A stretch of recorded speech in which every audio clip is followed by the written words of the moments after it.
What's Your Why is brought to you by Wyoming Humanities.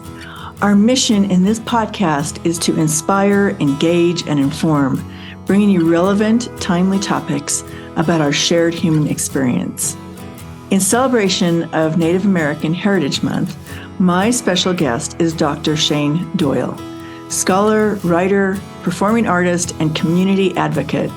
His work is focused on the deep history and cultural heritage of the indigenous people of the Northern Great Plains. Shane is an enrolled member of the Crow tribe who hails from Crow Agency, Montana. Welcome, Shane. Thank you so much. It's great to be here. It's a great honor. Well, it's an honor to have you on because as we were starting this series and celebrating Yellowstone National Park, Chloe said, we really need the Native American perspective. And right at that time, there was a lot coming out about Yellowstone and the National Park Service wanting to make efforts to research and explain the Native American history and prehistory of Yellowstone. So it was just all really timely. And then when, like Chloe was saying, when you were presenting at the Native American Conference, the Native American Education Conference that happens every year in Riverton, it was so just kind of all coming together for us. So I'm so happy that we can have this conversation with you and hear that perspective and ask you questions. Wonderful. You know, it does feel like a year where a lot of things are coming together, and especially around Yellowstone Park for Native people. And so I think you're right. It's a great moment, and I'm so happy that you're doing this podcast. So yeah, it's just, I think your program is wonderful and what you're doing is great. You know, having a public discourse about these really timely, topical issues that, you know, we have an opportunity now to kind of change course on some of these things that have been iconic and, you know, really foundational to American identity. That's interesting, American identity and Native American identity. And they are and are not one and the same, right? You have your, just like I have my own Hispanic identity. But what's interesting and has always been interesting to me has been the fact that my dad is half Navajo, but he was raised by, you know, a Hispanic family, you know, his grandfather. Wow. So they never really knew that part of their cultural heritage. And I think that probably happens to a lot of Native Americans. Absolutely. You know, I reflect back 20 years ago on the 2020 census.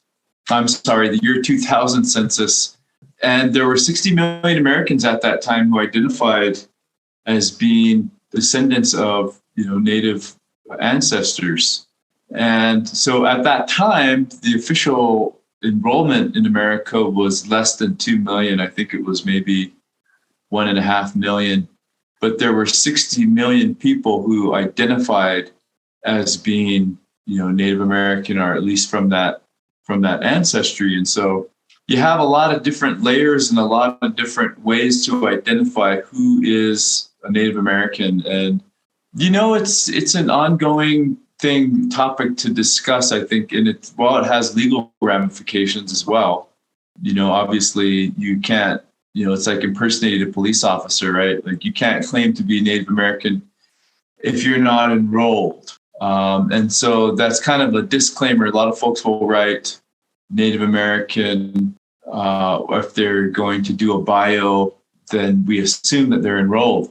So if they put a qualifier in there of Native American descent, then we understand, you know, they haven't made the cut as far as the blood quantum goes, but they identify themselves as Native American. And I think there's like a million different ways to be Native American in today's day and age, you know, more than a million, obviously.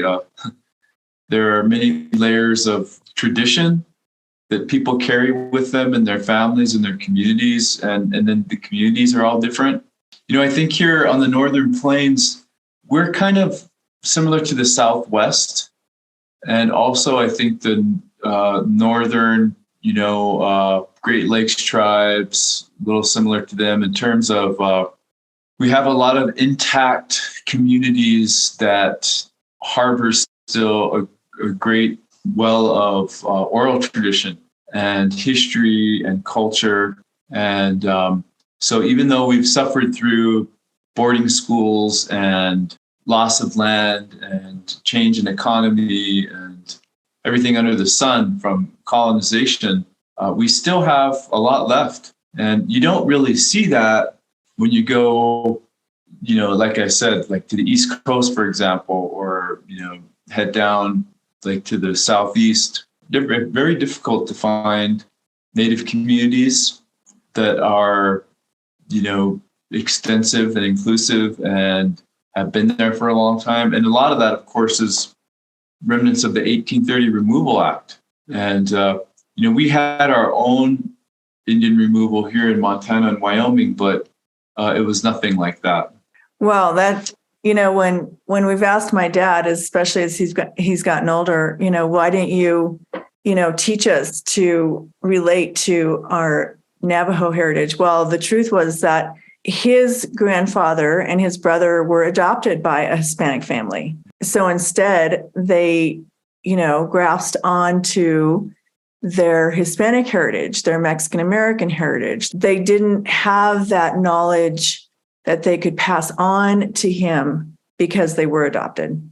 Yeah, it's hard. It's, that's why the Indian Child Welfare Act was passed, to protect Native children from being adopted outside of their communities. And I think the biggest reason for that from a larger context is that, Native communities are oral traditions. And if you grow up outside of that oral tradition, there's really no way to find out about it.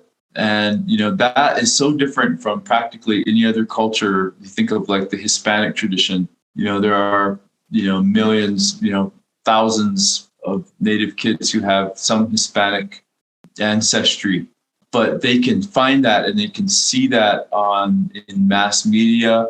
They can find Spanish-speaking films and art and music. And, there are Spanish-speaking countries and, there are all these different aspects. And, it's a very diverse modern community for Hispanics. And, this is, I think last month was Hispanic month, was it? Or here in America, I think the second half of the month. So I guess what I'm saying is the reason why it's so important for Native kids to grow up in their communities is because they can't access information and relationships to their community through any other way than growing up there. And then later on, when they try to come back, like let's say you grow up off the reservation and you want to go back as an adult, I think it's a good thing. I think people do that, and it's always a good thing to want to circle back to your traditional community and your family roots. But I think it's a challenge to be a part of a community that you haven't really grown up in. So there again is another way to identify as a Native person, like you say, like yourself, someone who has Native American blood in them. You know where you're from, you can identify your tribe, but because you've been generations removed now from the community, you don't know the language or the ceremonies or, the families and all those other things that make someone feel like they're a part of a tribe. I kind of have that same thing here and to some degree here in Bozeman with my family because, I have 5 children and they didn't grow up on the reservation. And so, they kind of grew up in a community that's vastly white, and even at that, Bozeman is like becoming more and more, less and less diverse, I guess we could say. And so I wonder if that's really, I know it's not how I really want my kids. It's not how I would choose to have my kids grow up in a community like that. But, I look at the options, they were born here, they were brought up here, they have friends here, we're about 3 hours from the reservation. And so they do not have the same identity as a Native person that I grew up with. And that's kind of sad. It is sad to me. I think it's a hard thing to accept. But at the same time, they're doing very well. They understand their identity as Native people. They participate they're dancers. So we can go to powwows and they can be part of that community. And we visit the reservation, throughout the year. But it's different. It's just different from growing up there, from, people watching you grow up and seeing everyone else and understanding who's related to who, going all the way back, and all those things that really, like I said, make you feel like you're part of that community. That kind of reminds me of my family, because it's kind of like when your dad gets his doctorate, which my dad did in education, mm-hmm. and you move your family to the other side of the tracks. Okay. You move them out of the barrio. You become part of the white educated culture. Yep. And your whole life changes. And so you're no longer part of that. You're not part of that. You're kind of stuck in the middle. It's a great comment. Yeah, it's really what I saw happen with every one of us when we were growing up. We're like, okay, wait a minute. We're not accepted by the Mexicans anymore. Mm-hmm. We became educated. We became part of the white culture, but we weren't part of the white culture. My dad played mariachi music as loud as he could every Saturday when he was outside working in the yard. I mean, it was just hilarious. Yeah. We make tamales every Christmas. That is funny. Yeah. So many things that were just cultural, but mm-hmm. yet we were living kind of in between. We weren't part of that community and we weren't part of that one. Mm-hmm.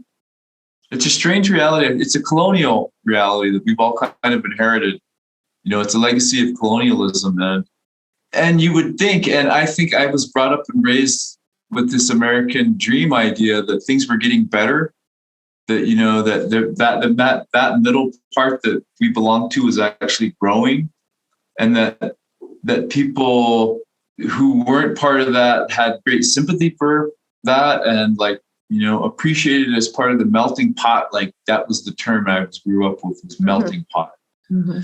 Obviously later it was changed and it was like, oh no, melting pot, that's awful. It's more like a beef stew.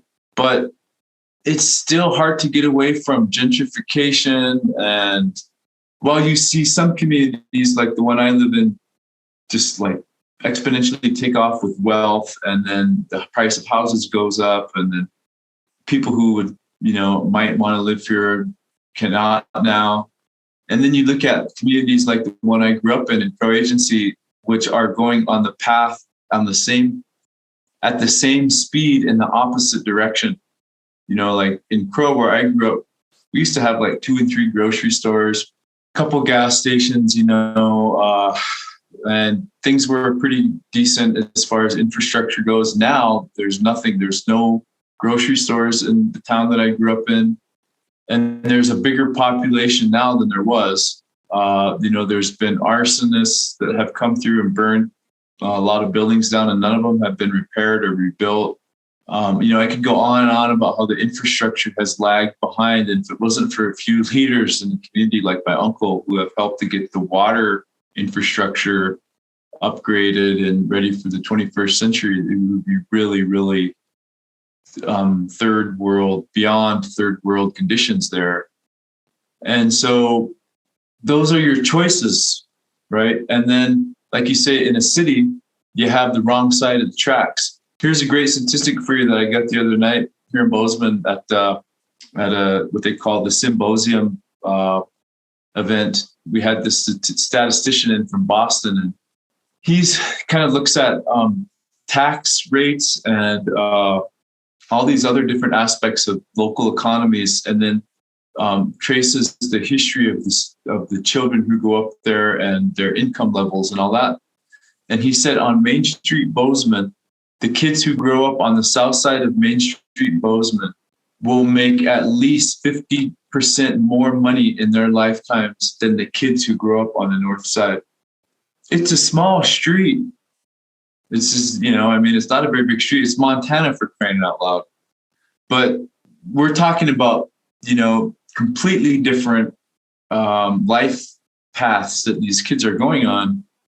Again, as a Native American in the 21st century, you ask yourself, where do I fit into all that? And I think for Native people, we've always felt like we're excluded from pretty much everything and anything.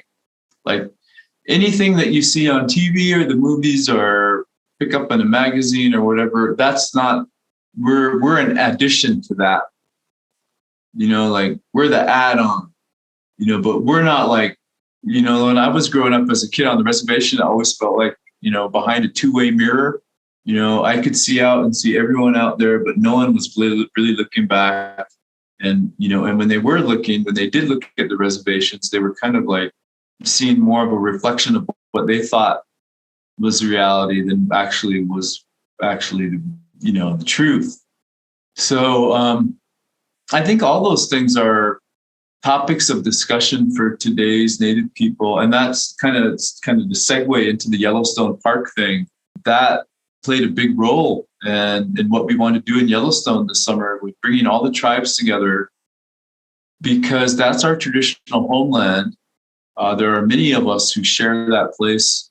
Our ancestors walked through there, they prayed there, they told stories and gathered plants there and traded with one another. And it wasn't just them, it was modern day people. We still go there today. And we're tourists and visitors considered to be like everybody else, But I think when Native people go to the Yellowstone Park, the ones that, understand that that's part of our homeland, it doesn't have to be a big show. It has to be something that's authentic and real for the family, for the people that go there. And so for the teepee village, there were those two different ideas of what the village should be. Was it a place for tourists in the Yellowstone Park to see all about Native people and the history there and learn? Yeah, it was. Or was it for Native people to come together for themselves, to support one another, to have a community of our own, because we've never had that before, and to just take a moment to say, we've come here, we're here now, where do we go from here? And I was more leaning towards that second one.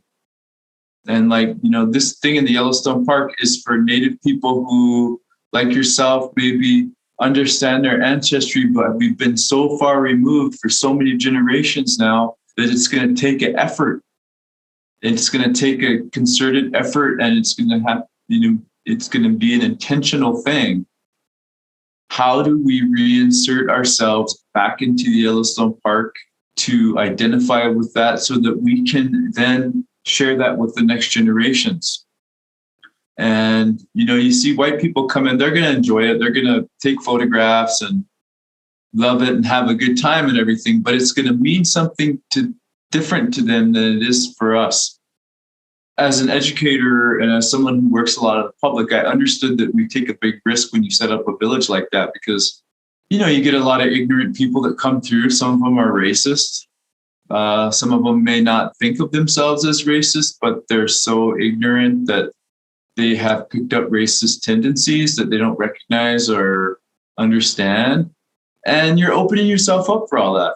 And I think that we have to be secure in our identity as Native people, and to do an event like that, to open ourselves up to the public, and to really, I think, embrace our identity as modern day people. And that's a tough thing to do, like I said, because we don't really have the American dream the way immigrants do and the way Americans do. Our American dream isn't to go off and live across the tracks and take our kids away from the reservation and never have anything to do with those people. That's not our American dream. Our American dream is to stay on our homeland and, have a comfortable living and live a happy life and a healthy one, and to, teach our kids, all those good things, to kind of come full circle. And I'm rambling here but all of those things were part of the vision for the Yellowstone Park. Healing, accepting ourselves as modern people with identities that are different and diverse, establishing ourselves in this sacred shared space that we all need to really heal from the wounds of colonization. I know it was recently, but when was there a big celebration in Yellowstone National Park? Yeah, so we had Native people came together. Yeah, we had Yellowstone Revealed is what it was called. And that was the third week in August. We're actually kind of the fourth week in August. So it was August 23rd, right through the 28th. And so we had the teepee set up. We had 13 teepees set up. We had tribal representatives at all of them.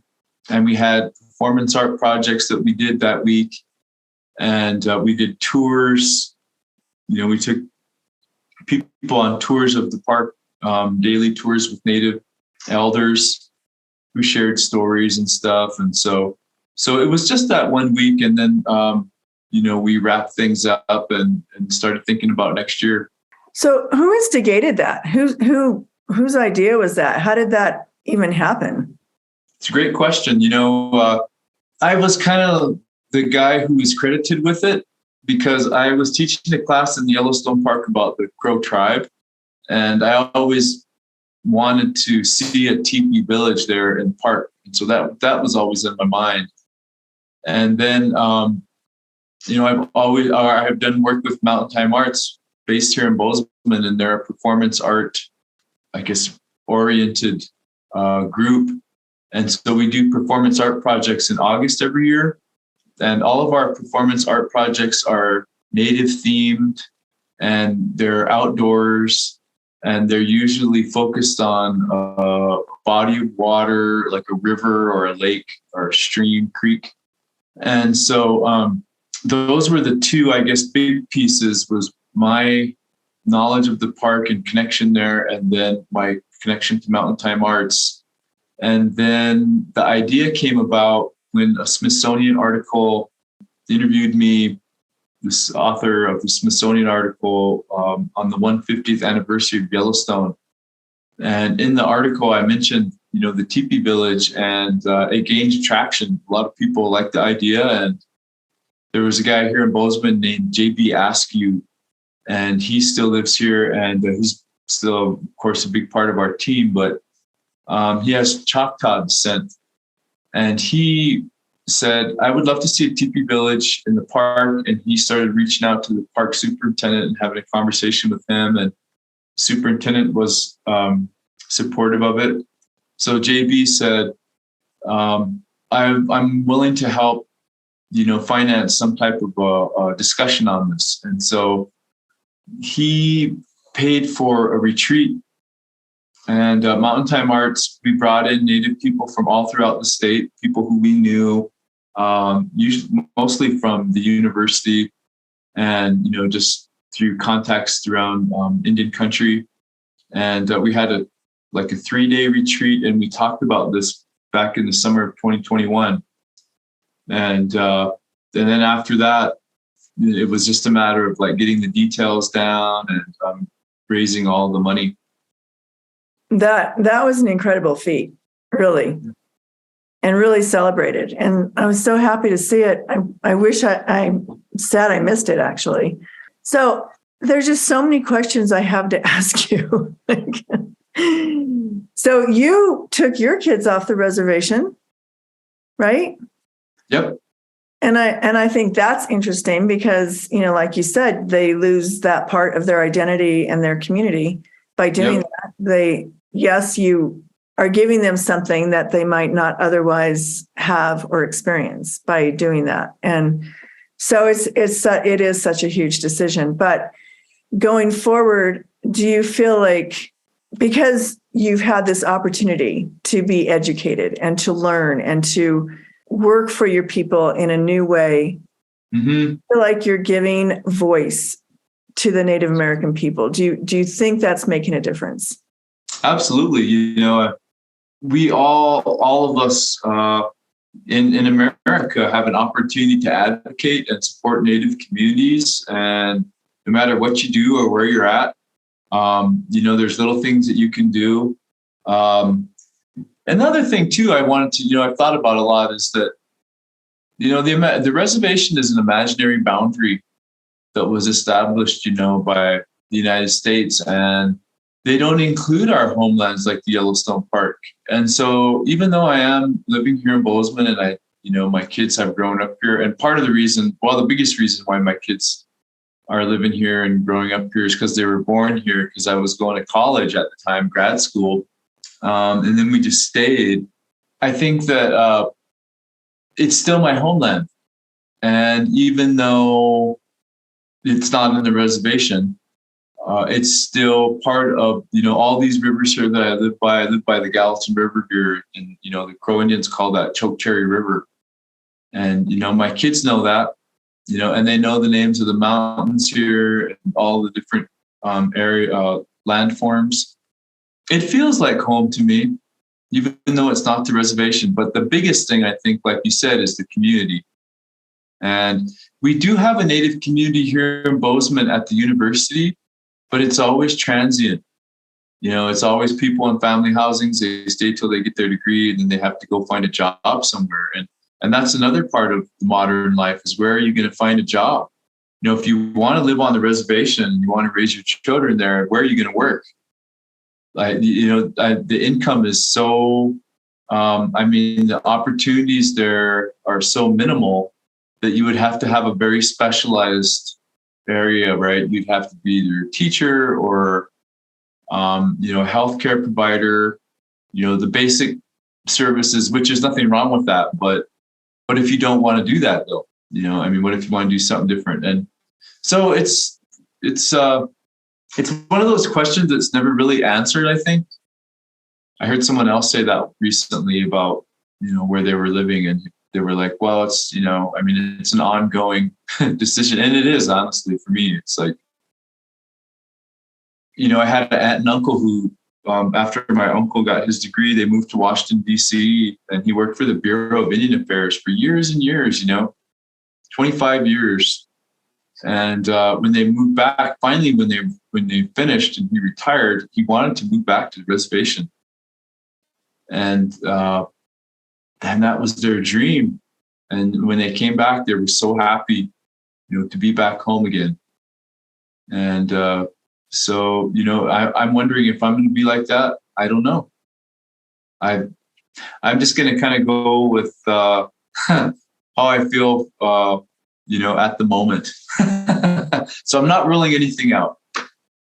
I guess on your voice in Yellowstone National Park, is this going to be an ongoing celebration? What changes were actually made? It's a great question. I think everyone that was involved, including the people in the park, feel like, this is an ongoing thing. But I will say that it was expensive, and that, it did require fundraising, and the goal, I think, for Cam Shawley, who's a park superintendent, who really from the onset said, I want to have, if at all possible, all 27 affiliated tribes participate in this event. And my goal from the very beginning, as far as like recruiting people to be part of the teepee village, when I told Mountain Time Arts, because they're the ones who really, I was just like an advisor, Mountain Time Arts really did all the heavy lifting and everything. But I told them, I think you should pay the tribal people that come here at least $2,000, because even though I guess it depends on which way you look at it. Does it sound like a lot, or does it sound like not very much, or does it sound like just about right? I think it's appropriate. And I told Mountain Time Arts in the years to come, I would like to see that, increase to like, $3,000 to where they're making at least $1,000 a day, because the knowledge and the presence that they provide is really priceless. And they're taking time out of their year, out of their lives to travel all the way to the park and be a part of this. And if we want to pay 27 tribes, $2,000 to $3,000 just for their advisors, we're looking at least about $100,000 there just in salary. And then that doesn't include all of the other, expenses that go along with it. So I guess we want it to be permanent. and then the other part of your question is probably the best part that no one's actually asked at this for me yet. And that is, what has changed? And, the truth is really nothing has changed. The only thing that has, there has been no statute written up and passed, or, there's been no written language instituted that guarantees this is going to be an annual event. Nothing. You're spot on about that. The only thing that's changed is the confidence level in, the folks in the park and the folks in Indian country that we can do this, that we can all do this, that we can come together as a team. All of the logistical challenges that we faced. And then we had the flood that washed out the road at Mammoth. And that totally changed everything we were going to do, because we had no intention of doing anything in Madison Junction. That was forced because of the flood. And so we were able to really navigate through all that because we were a solid team, that we're pretty much all on the same page. And we didn't all agree on everything, that's for sure. But we all did agree that it was worth compromising to make this thing happen. And I think that we have lots of opportunity to make it a permanent installation if we are savvy about how we continue to fundraise. And if we can convince, and I don't think it's going to take a lot of convincing or, arm twisting, but just to, show and prove that what we're doing makes a difference. It makes a difference to everyone involved, for the Native people there, for their communities, for the next generation, for the park employees, for the rangers, for the tour guides there, for the visitors, for the local people in West Yellowstone and the folks who live in Gardner. I mean, everyone benefits from this, and it's worth it. It's worth it to do it. And in the nonprofit world, you see so much money going to so many different endeavors, and how many of them have the kind of impact that this does? I think that we need to really make sure that people understand the value of this installation so that we can continue to make it happen. And who's to say it doesn't get bigger and even longer? But why does it only have to be a week? Maybe we could do longer. It's open. Do you have any questions, Chloe and Lucas? I have just been loving every bit of this. So yes, I have a million questions, but we don't have enough time. I know, right?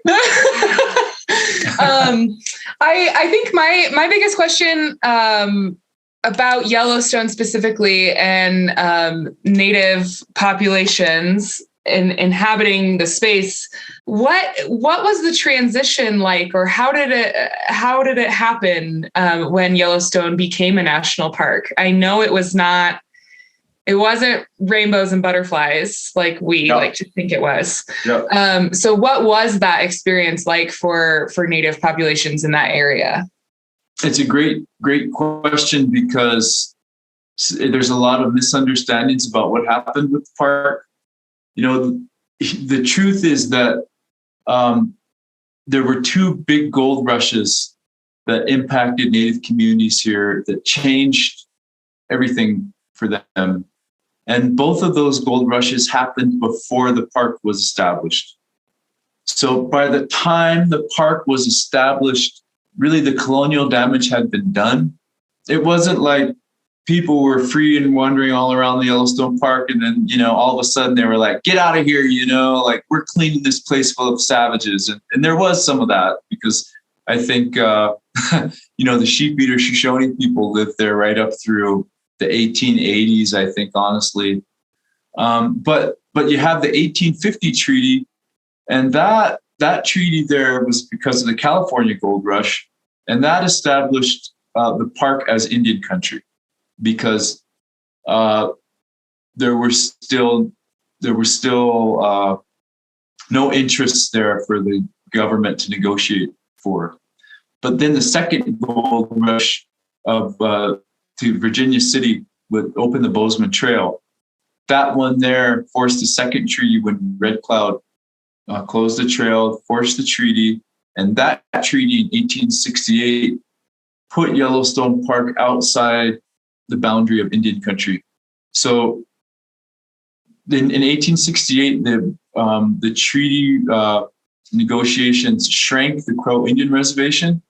And a lot of times, and I think most people think that, the Red Cloud War was a victory for Red Cloud and that, it was a great victory for all Native people. But in fact, it wasn't. It was really bad for the Crow Indians because we lost that part of our land base. And then the other thing to remember is that when those reservations were first established, like 1850, 1868, those Native people were not allowed to leave those boundaries. That's why those boundaries were established, because they said, this is where you stay now. You can't go over here anymore unless you get special permission, written permission.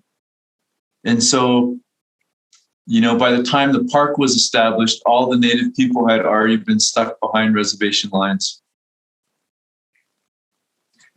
Wow, that's so. Thank you for that, for that timeline. And I just want to draw what you just said back to what you said previously, which is that originally, and I think people don't understand this now because a lot of people I've come to realize don't even see Native Americans as a modern living people. But I think a lot of people see reservations as they are now and how they operate now, compared to what they were initially, which was very restrictive. And so I just love what you said, is that the reservation is not your ancestral homeland per se, right? The reservation is it's a piece of it. It's a very small piece of it. And so I loved that when you said that, even in Bozeman, even though you're not on your reservation proper, you're in your land, you're on your land.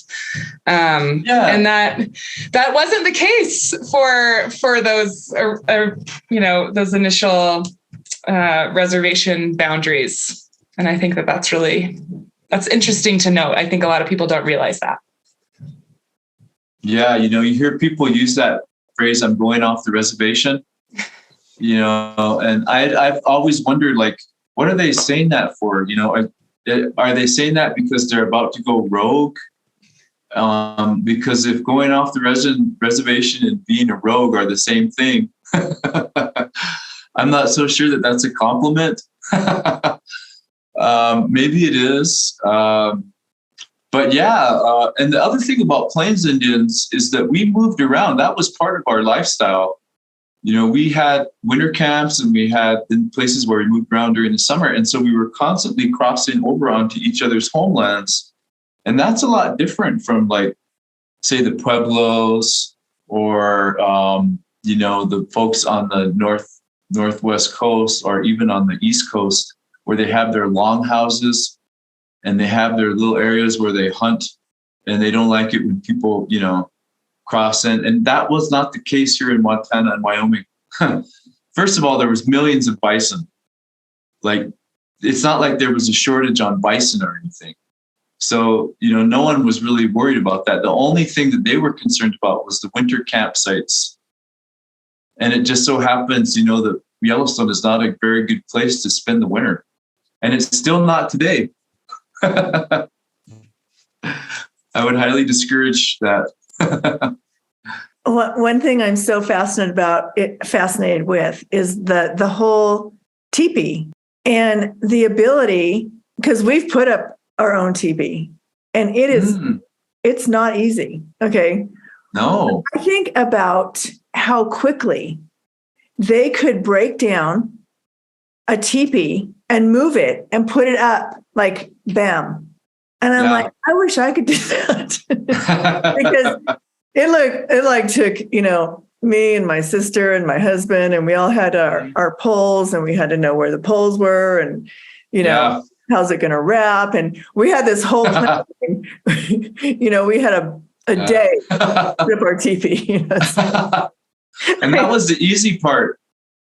Yeah, you're right. The hard part was killing those bison, taking all the hides. So let's say you have a 14-foot teepee. That means, which is pretty small, that means you need 14 hides. So you have to stitch together, you have to tan 14 bison, then you have to stitch them all together, and you have to know how to stitch them right so that they'll all stay together and that they'll actually look like a teepee when you're done. I mean, this is the kind of knowledge that, we lose over time. And even in the most traditional communities, I've never in my life seen an actual bison hide teepee. Because that kind of knowledge, that disappeared when bison disappeared back in the 1880s. And so there's a lot of history, I guess, that people, when they dig deeper underneath the surface, find out that there's a lot to learn. There's a lot to learn, and that Native people have a lot to offer, the contemporary world. Absolutely. A lot of skills, a lot of, I don't know. I'm from Riverton. I have no Native blood in me, as they say. Sure. But I very much, I was closer to Native cultures than other people in Wyoming, which I didn't realize until I left Riverton as an adult. I didn't realize that. But they bring there's something that happens in the presence of especially large groups of Native people when they come together to share of themselves and of their culture. And I wish everyone could experience it. And so I really, really hope that this Yellowstone Revealed event continues to be a mainstay in the park. Because like I said, I think a lot of people, and I'm coming to realize this just in the last couple of years, a lot of people don't understand that Indians are not of the past. They are very much of the modern day, participating in a colonial world.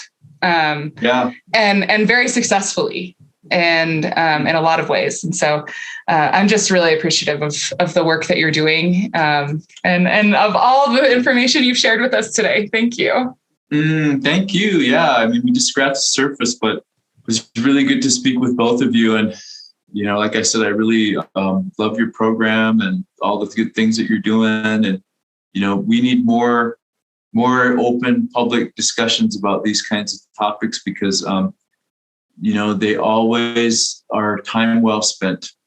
Absolutely. I mean, understanding or walking in someone else's shoes takes a long time. It takes a lot of effort. It's not something that just happens overnight. And when we try to understand someone else's perspective, whatever that perspective is, even if we disagree with it or they live differently than we do, or they value something different than we do, it takes a long time to understand the why and to understand there's a lot of history and what's ever inside of them that they've grown up with is not just something that went like that. It's something that people develop and grow with. And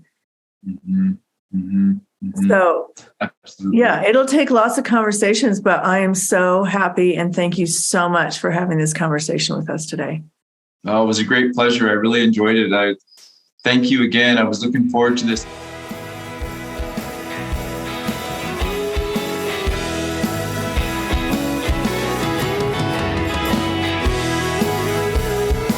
Thank you for joining us for this episode of What's Your Why? Brought to you by Wyoming Humanities with support from Wyoming Community Foundation and generous supporters like you. To learn more, go to thinkwhy.org, subscribe, and never miss a show.